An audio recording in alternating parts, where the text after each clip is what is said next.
नमस्कार, मैं Yogesh Yadav soldier coaching campus में फिर से आपका एक बार स्वागत है। देखिए, ये साधारण भिन्न में ब्रज गुणन विधि से कैसे करते हैं कि कौन सी भिन्न बड़ी है कौन सी भिन्न छोटी है, इसमें कैसे कंपेयर करते हैं।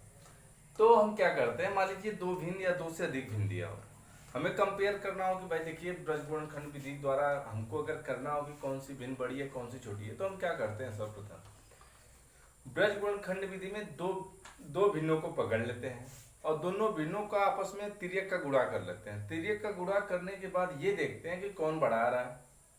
ठीक है, जैसे देखिए यहाँ पर यदि P/Q तथा R/S दो भिन्न हो तो ब्रज गुणनखंड करने पर तो कैसे करेंगे, P/Q R/S तिर्यक का गुणा कर देंगे। जब तिर्यक का गुणा करेंगे तो क्या आ जाएगा, PS आ जाएगा और RQ आ जाएगा। अब इसमें यह ध्यान दिया जाता है कि कौन बड़ा है। अगर PS बड़ा आ रहा है तो PS बड़ा होगा RQ से, तो भिन्न P/Q हमेशा भिन्न R/S से बड़ी होगी।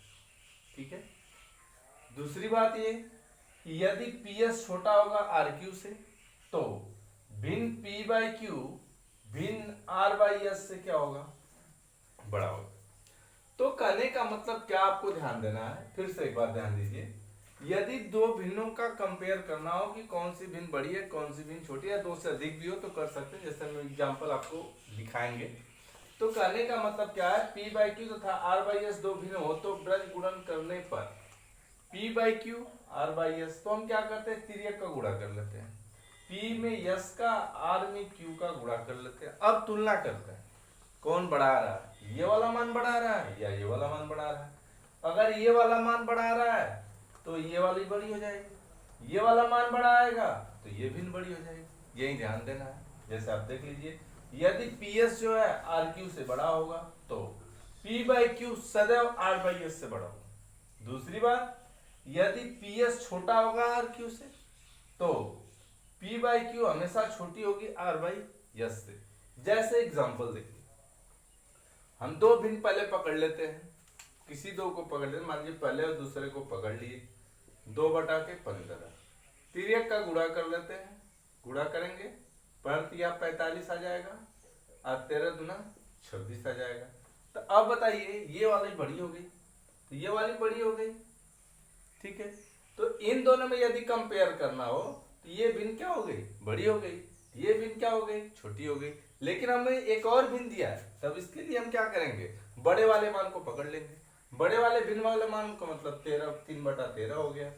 ठीक है, अब इसको इसके साथ लेंगे, 4/17 हो जाएगा। अब क्या करेंगे, तिर्यक का गुणा कर लेंगे। करेंगे गुणा, कितना आएगा, 51 आ जाएगा, 13 चौक को 52 आ जाएगा।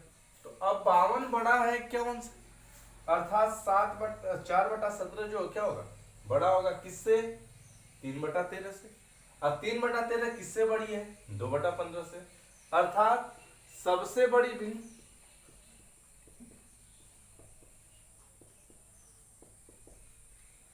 4/17 तथा सबसे छोटी भिन्न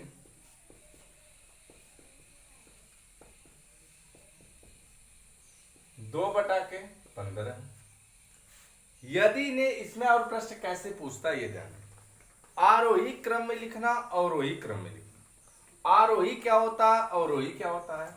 आरोही का मतलब बढ़ते क्रम में, जैसे 1 फिर 2 3 4 5 6 7 8 9 10, यह आपका आरोही है। अवरोही का मतलब घटते क्रम में, 10 9 8 7 6 5 4 3 2 1, ऐसे आप आएंगे। तो आरोही का मतलब बढ़ते क्रम में, अवरोही का मतलब घटते क्रम में। तो प्रश्न क्या पूछ सकता है, इसको अवरोही क्रम में लिखिए। अवरोही का मतलब घटते क्रम में। अगर घटते क्रम में लिखना हो तो पहले सबसे बड़ी भिन्न को लिख लेंगे, फिर इसके बाद इससे छोटी कौन है, 3/13 है, उसको लिख लेंगे। इससे छोटी भिन्न कौन सी है, 2/15 है। तो ये हो गया आपका अवरोही क्रम। अगर कर दिया इसको आरोही क्रम में लिखना हो तो आरोही क्रम में कैसे लिखेंगे, 2/15। ठीक है, इसके बाद लिखेंगे 3/13, इसके बाद लिखेंगे 4/17। यानी सबसे छोटी भिन्न सबसे पहले, उसके बाद उससे बड़ी, उसके बाद सबसे बड़ी। तो कहने का मतलब है इसे बोलते हैं आरोही क्रम।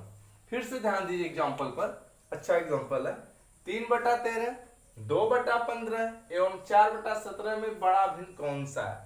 बड़ा या छोटा कोई भी ज्ञात करना हो तो हम कैसे करेंगे। पहले दो भिन्नों को पकड़ लेते हैं, उनका तिर्यक का गुणा कर लेते हैं, देखते हैं कौन बड़ा आ गया। 45, 13 दूना 26, 45 26 से बड़ा है। ठीक है, अब क्या करते हैं, तो ये अब इन दोनों में कौन बड़ा आ गया, जो बड़ा आ गया मान, यानी इसके अनुसार पीएस का मान जो है बड़ा है आर क्यू से, तो पी बाई क्यू बड़ा होगा किससे, आर बाई एस से, यानी कि 3/13 बड़ा होगा 2/15 से। तो 2/15 से बड़ा है, यानी बड़े वाले मान को पकड़ लिया। बड़ा हमको छांटना है तो बड़े वाले मान से पकड़ते हैं। अब बड़े वाले मान को इसके साथ ले लेते हैं, तो बड़ी भिन्न 3/13 थी इन दोनों में, अब इसको इसके साथ ले लेते हैं 4/17 को। 3/13 और 4/17, तो अब इसमें भी तिर्यक का गुणा कर लेते हैं। 7 क्या हो गया, 13 चौक को 52 हो गया, तो ये बड़ा हो गया। तो सबसे बड़ी भिन्न कौन सी होगी, ये वाली कंडीशन अप्लाई हो जाएगी यहाँ पर, तो आ जाएगा कितना 52 आ गया, यानी 4/17 क्या होगा, बड़ी भिन्न होगी। तो जैसे अब इसमें क्या और हम आपको बताएं अवरोही और आरोही कैसे क्रम में लिखेंगे आप। तो आरोही और अवरोही क्रम में, अवरोही का मतलब क्या होता है, आरोही का मतलब क्या होता है। आरोही का मतलब बढ़ते क्रम में, अवरोही मीन्स घटते क्रम में। अव का मतलब हो गया घटाना, तो घटते क्रम में लिखेंगे तो पहले सबसे बड़ा होगा, फिर उससे छोटा होगा, फिर सबसे छोटा होगा। आरोही का मतलब बढ़ते क्रम में, पहले सबसे छोटा होगा, फिर उससे बड़ा होगा, फिर सबसे बड़ा होगा। ठीक है, तो आगे देखते हैं, कुछ क्वेश्चन देखते हैं इस पर। देखिए 3/4, 3/5, 1/3, 2/5 में सबसे छोटी भिन्न अब कौन सी होगी। देखिए वो रूल था बड़ी भिन्न ज्ञात करने की, तो बड़े वाले से कंपेयर कर देते। अब छोटी भिन्न ज्ञात करना तो कैसे करेंगे, ब्रज गुणन विधि से। ठीक है, तो 3/4 हो गया, अब लिख लेते हैं 3/5, तिर्यक का गुणा कर लेते हैं, तो 5 तिहाई 15 हो जाएगा, और यहाँ आ जाएगा 3 चौक को 12, यानी कि ये 12 हो जाएगा। कौन बड़ा है, 15 बड़ा है, ये हो गया। तो अब बड़े वाले को नहीं पकड़ेंगे, छोटे वाले, क्योंकि हमको छोटी भिन्न ज्ञात करनी। छोटे वाले मान को पकड़, छोटी भिन्न कौन सी हो गई, दूसरी वाली। तो 3/5 के साथ किसको ले लेंगे, 1/3 को ले लेंगे। अब तिर्यक का गुणा कर लेंगे। ठीक है, तो अब तिर्यक का गुणा करेंगे तो कितना आ जाएगा, 3 तिर्यक 9 आ जाएगा, ये 5 इकाई 5 आ जाएगा। देखिए जो छोटा वाला मान दूसरा वाला था, दूसरी वाली भिन्न हो जाएगी छोटी, तो 1/3 हो गया। अब 1/3 के साथ किसको ले लेंगे, 2/5 को ले लेंगे। अब 2/5 का इसका तिर्यक का गुणा कर लेंगे, गुणा करिए कितना आ जाएगा, 5 आ जाएगा, ये कितना आ जाएगा, 6 आ जाएगा। तो 6 बड़ा हो गया, यानी ये वाली भिन्न बड़ी है किससे, इस वाले से, क्योंकि ये वाला मान इस वाले मान से बड़ा है। पहला वाला मान बड़ा होगा तो पहली भिन्न बड़ी होगी, पहला वाला मान छोटा तो पहली वाली भिन्न छोटी होगी, यही ध्यान रखना है। तो देखिए सबसे छोटी भिन्न कौन सी आ गई, 1/3, आंसर आपका हो गया। एक बार और ध्यान दिया है 3/4, 3/5, 1/3, 2/5 में सबसे छोटी भिन्न कौन सी है। छोटी भिन्न ज्ञात करनी तो पहले दो भिन्नों को पकड़ लेते हैं, किसी दो को पकड़ लीजिए। ठीक है, 3/4 और 3/5 को पकड़ लिया, तिर्यक का गुणा कर लेते हैं, तो 5 तिहाई 15, 3 चौक का 12, तो 15 बड़ा हो गया, 12 से सीधी बात है, तो ये भिन्न बड़ी हो गई, और ये जो छोटा है, पहला मान बड़ा है तो पहली भिन्न बड़ी होगी, दूसरा मान छोटा है तो दूसरी भिन्न छोटी हो गई। तो छोटा पूछा तो छोटे वाले को पकड़ ले, 3/5 हो गया। अब चलिए इसके साथ 1/3 को लेते हैं, इसका तिर्यक का गुणा 3 तिर्यक 9, 3 5 इकाई 5, तो 9 बड़ा हो गया, तो पहली भिन्न बड़ी हो गई। यहाँ देखिए दूसरा मान छोटा हो गया तो दूसरी भिन्न भी छोटी हो गई, 1/3। अब 1/3 के साथ इसको पकड़ लेते हैं, इसका तिर्यक का गुणा कर लेते हैं, 5 इकाई 5 हो जाएगा, 3 दूना 6 हो जाएगा। अब देखते हैं इसमें कौन बड़ा है, पहला वाला मान छोटा है, दूसरा वाला मान बड़ा है, पहली वाली भिन्न छोटी हो जाएगी, दूसरी वाली भिन्न बड़ी हो जाएगी, अर्थात 1/3 क्या हो जाएगा, छोटा हो जाएगा।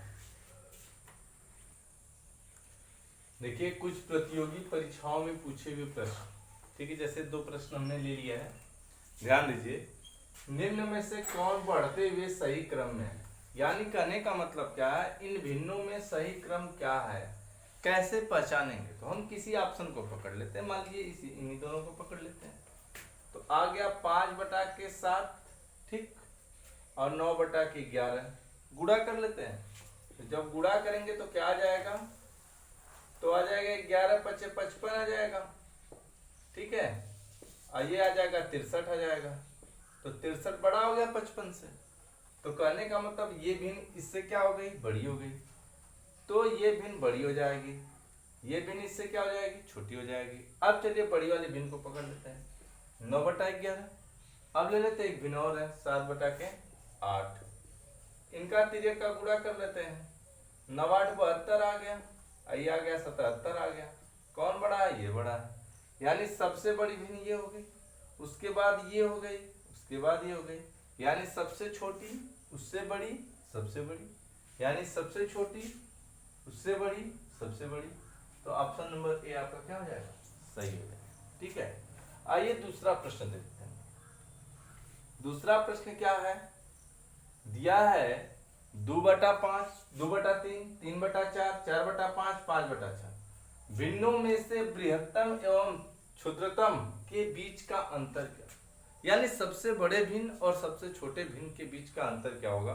तो हम क्या करते हैं, ये ध्यान दीजिए, आपको हम पिछले वीडियो में बता चुके हैं कि जो अगर ये सीरियल नंबर से इनका डिफरेंस अगर समान है तो जो सबसे छोटा अंश होगा वो सबसे छोटी भिन्न होगी, जो सबसे बड़ा अंश होगा सबसे बड़ी भिन्न होगी। यानी सबसे बड़ी भिन्न 5/6 हो गया, सबसे छोटी भिन्न 2/3 हो गया, एलसीएम 6 हो गया, यहाँ आ जाएगा 5, यहाँ आ जाएगा 4, 1/6। आपका ऑप्शन नंबर बी क्या हो गया, सही। या तो आप कर सकते हैं इस विधि से, या तो आप देख लीजिए उससे जिससे हम बताएं पीछे। तो क्या करते हैं, 2/3 है, 2/3 हो गया, 3/4 हो गया, तिर्यक का गुणा कर लेते हैं, तो 8 हो गया, ये 9 हो गया, ये बड़ी हो गई, ठीक है। अब चलिए चलते हैं, फिर क्या है, इसको पकड़ लेते हैं, 3/4 हो गया, अब फिर आ गया 4/5 आ गया, तिर्यक का गुणा कर लेते हैं, तो ये आ जाएगा 5 3 15, ये आ गया 16 आ गया, 16 आ गया, तो ये बड़ा हो गया, ये भिन्न बड़ी हो गई। अब चलिए इसके साथ किसको ले लेते हैं, 4/5 के साथ ले लेते हैं 5/6 को, तिर्यक का गुणा कर लेते हैं, यहाँ 24 हो गया, यहाँ 25 हो गया। तो सबसे बड़ी भिन्न कौन सी हुई, सबसे बड़ी भिन्न देखिए कौन बड़ा है, ये 25 बड़ा है, तो सबसे बड़ी भिन्न 5/6 हो गई। सबसे छोटी भिन्न कौन सी हो गई, 2/3 हो गई। तो अब घटा देंगे, 5/6 - 2/3 घटाएंगे तो 1/6, ऐसे भी लगा सकते हैं, ठीक है।